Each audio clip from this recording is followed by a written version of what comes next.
welcome to my channel. I'm Tiffany, a retired librarian turned homeschool mom. So in this video, we're going to be continuing with doing stuff on Beauty and the Beast. Now this one's going to be visual, so we're going to be reading out of the Blue Fairy book by Andrew Lang. So this is their version of Beauty and the Beast. So in this book, I'm just going to go over what's in it, and then we'll go over their version of Beauty and the Beast.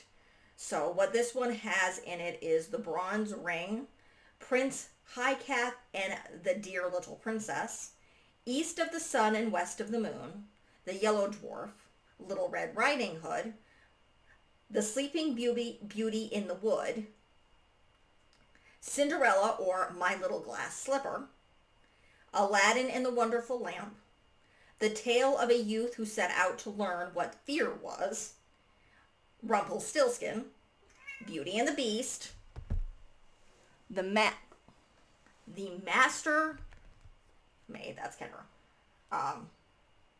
The Master Maid, Kendra, Why the Sea is Salt, the Master Cat or Puss in Boots, Felicia and the Pot of Pinks, the White Cat, the Water Lily and the Gold Spinners, the Terrible Head, the Story of Pretty Goldilocks, the History of Whittington, the Wonderful Sheep, Little Thumb, the 40 Thieves, Hansel and Gretel, Snow White and Rose Red, the Goose Girl, Toads and Diamonds, Prince Darling, Bluebeard, Trusty John, the Brave Little Tailor, the Voyage to Lilliput, the Princess and the Glass Hall, the Story of Prince Hamed and the Fairy Paraboo, no idea what that says, the History of Jack the Giant Killer, the Black Bull of Norway, and Red Entine. So that is what is in the Blue Fairy book, okay? We're going to be focusing on Beauty and the Beast. So in their version, it's very similar.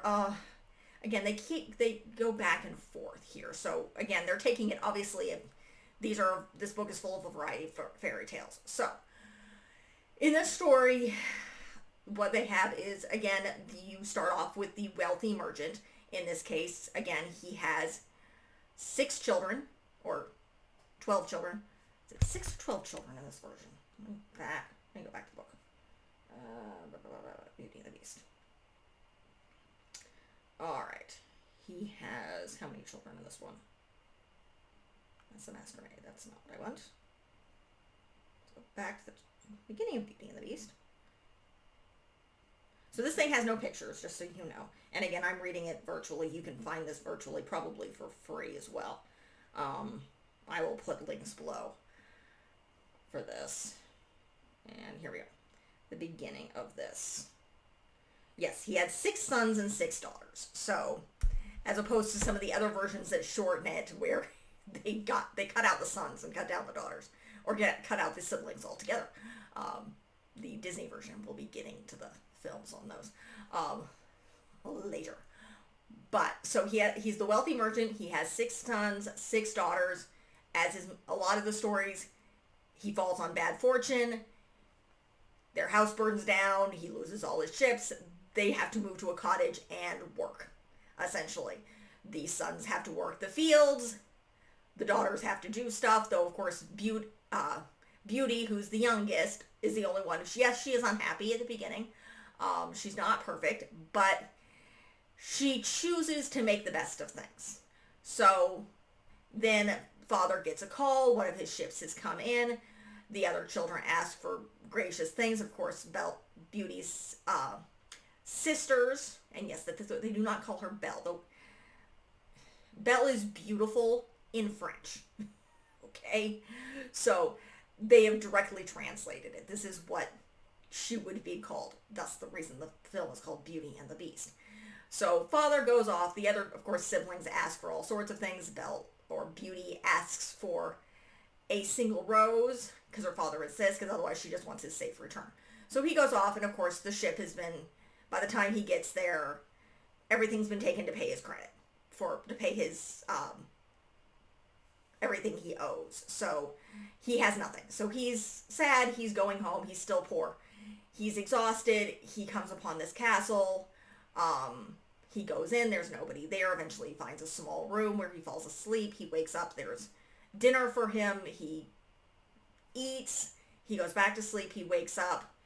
He's going to leave. He picks a rose. The beast shows up. He is pissed. It's like, I gave you hospitality. Why the heck are you messing around with with my roses?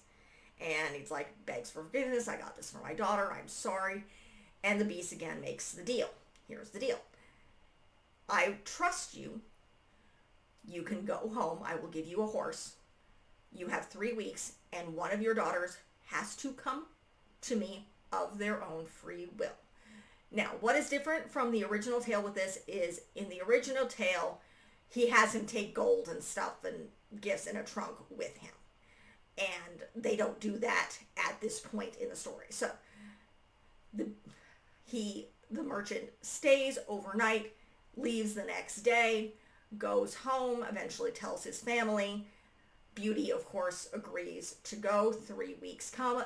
They leave, her and her father, go back because the beast again sends a horse. It's like, come or I will come get you. So they leave. They come. The beast says thank you. He asks her, it's like, did you come here of your own free will? She's like, yes. He's like, okay, this is what you guys do. Go to this room, pick like a couple of trunks, chests, fill them with the things that you guys would need, that would make your lives happy, and they fill them with a bunch of gold. Go to sleep. Wake when this chimes.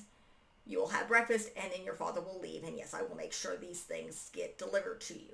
So that is what happens, and father leaves, and he leaves with a bunch of riches. And Beauty is in the castle. She's treated like a princess. He asks her every day, will you marry me? She does begin to grow fond of him slowly. And it goes through a lot of things that amuse her and make her happy, but she misses her father. So eventually the beast agrees, like, if you can go for like 4 days, I believe, to go visit your family and then come back. And again, she's given this ring where she's like, you spend it 3 times and take me back to my beast. So that is what happens. Unfortunately, she stays too long because her father and her brothers want her to stay. Her sisters apparently have gotten along now happy because, again, they have riches. But eventually she had,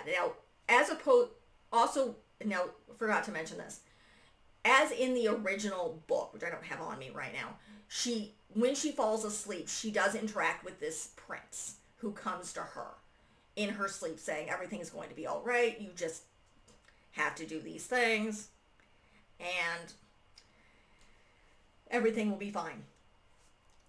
So she falls asleep with her. It's like she realizes, he comes to her. It's like, why have you forsaken me? And she sees an image of the beast. It looks like he's dying. So she tells her family that night, I need to go back. So she does that. She spins the ring 3 times. Take me back to my beast. And she wakes up. She's back in the castle. He doesn't show up. She eventually goes to the cave where she thinks he's at, and he's nearly dying. And she says, I love you. I will marry you. And he turns back into a prince. Now, they shorten this. The fairy shows up. The mother shows up. And she accepts Beauty right away. And of course the fairy says, do you want to bring my family to your father and your siblings to you? She's like, yes. And that's how it ends. So it cuts off there. It doesn't go into the whole details of evil fairies and mother being annoying and all sorts of things, which is the details. Check out the original story. It's interesting. The original story is interesting, but this is where it ends. It ends with the happily ever after, where the beast turns back into a prince. His mother accepts them. The castle is back to the way it was normally, and Beauty and the Beast live happily ever after. So this is a great story. It's kind of in the middle between the original tale and some of the even shorter tales that I've already covered. So, like the illustrated edition and then the 3 tales, which again really shortens things up. And compared to the massively long, very detailed, very, very interesting original tale. And yes, that original tale and this one were all written, I think this was the rewrite that was written by somebody else, and I don't think it's giving me my exact author. No, it's not. And I can't remember who it was who took the Madam's original tale and shortened it. So this is the shortened version of Beauty and the Beast. So, and I'm not sure how they show him in this one. Because again, we've seen him different forms. I think in the illustrated edition I have, he looks more hyena-ish. Otherwise, you see him kind of looking like a boar. It's interesting. I don't know why on earth he would look hyena-ish. Not that the French hadn't seen hyenas. I'm sure they've seen them in like menageries at this point. It was the 1700s. They existed. But nonetheless, it is, I do recommend this story. You can definitely check out the Blue Fairy book, which again has a bunch of different fairy tales. So if you're, again, this is not just for young children. This is if you're researching, particularly homeschoolers, fairy tales. These are all European fairy tales. They come from all over Europe and China. Because again, it has some of the stuff that comes from the Arabian Nights in there with the Aladdin and the Golden Lamp and I think the 40 Thieves in there. So, but these were common tales that were being told at the time. Again, this is not the Middle Ages. This is more of the Renaissance era. We're closing in on the Industrial Revolution. So this is definitely what we would consider Renaissance Europe, where the plague has already happened. Things are changing. So, but again, and people can read. Women can read. We'll get to that. That's a whole rant in the live-action remake of the Disney film. And it's another video.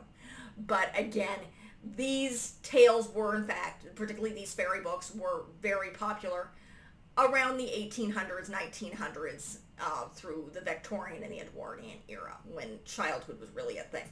Otherwise, of course, they're being read to everybody. So, that is it for this video. If you like what you see, be sure to like and subscribe. I am going to be covering Beauty and the Beast stuff. I'll get to the media soon, because I am covering a couple different Beauty and the Beast things. One other thing, if you are familiar with the channel, I have decided to change things. I'm not going to cover all of Wings of Fire. I've already published one. They're too long. They're too dark.